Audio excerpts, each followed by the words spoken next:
Hey boys and girls, it's Mrs. Herrera.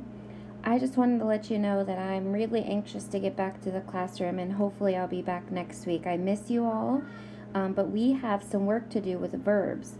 So let's get working on this. What is a verb? I want you to mask up and tell your partner some examples of action verbs. Remember, action verbs are things that you can do.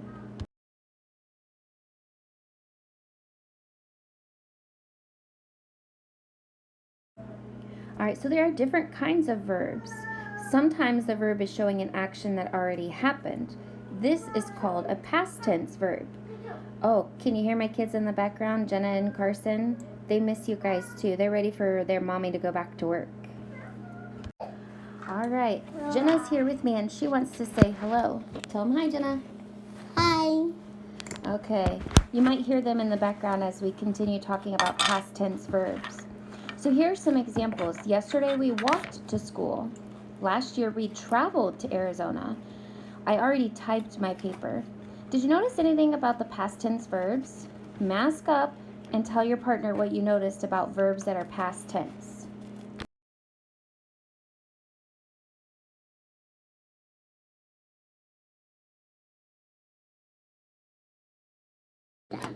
All right, now let's take a look at how we're going to change up these verbs to make them past tense.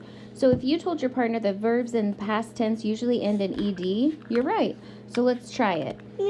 How do I say that I looked at something yesterday? How do we spell that? Looked. All right, next up is the word bake. How do I make bake past tense? Whisper to your partner. Make sure you got your mask up. Yeah, if you said add ed, you're right. Let's spell it together. B-A-K-E-D. And last, how do we make open past tense? You're right again. Add an ed. O-P-E-N-E-D. All right, now we're going to talk about present tense verbs. So sometimes the verb is showing an action that's happening right now. This is called a present tense verb. Let's take a look and see what we do to the end of these verbs. Here are some examples. She sings in the shower. Liam is raising his hand. I play the flute in the band.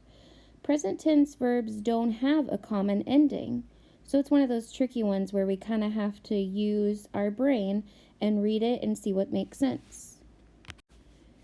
Verbs in the present tense, meaning happening right now, usually end in an S or an ing. Think about that word usually, so not always. Sometimes the verb is showing that an action repeats or does not stop. Those verbs don't have a special ending.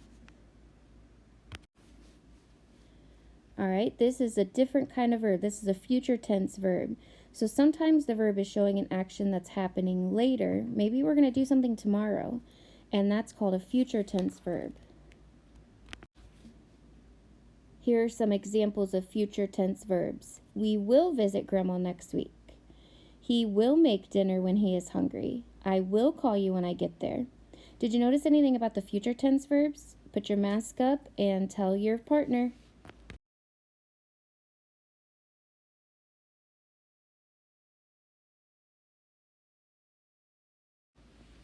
All right, if you said all of them have the word will, you are right.